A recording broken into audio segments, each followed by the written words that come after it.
Well, as an investor, it's quite interesting because you get to really, again, learn any given day. And I had such a benefit. I felt so honored that these entrepreneurs would come to me and tell their stories.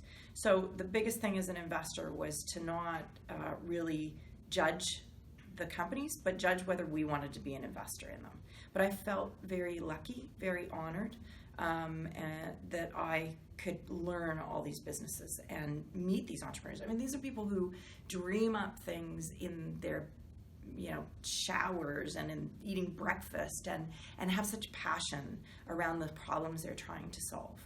And I think that that's an amazing side of being an investor. And then there's all just the fact things that you have to learn. I'm convinced, and as an investor, you make an emotional decision within the first couple of times you meet an entrepreneur and a team, because you're really investing in people. All hell breaks loose during these companies. They're usually startup companies. Things go wrong. Companies usually fail 4 times before they work.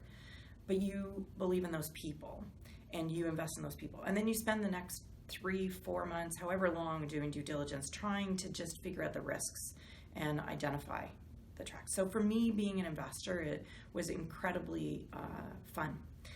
Being an entrepreneur gave me the time to come out of that and focus on one entity. It's very disruptive being an investor with 10 different boards and still looking for new things. You get very interrupt driven. So to be able to focus on one thing and be an entrepreneur myself was, again, super fun.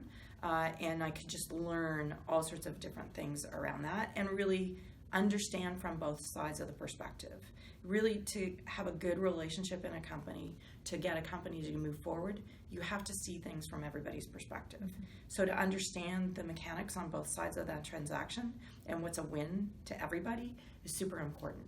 So for me, understanding both sides is really beneficial as I think about helping companies, as I think about what I want to do next.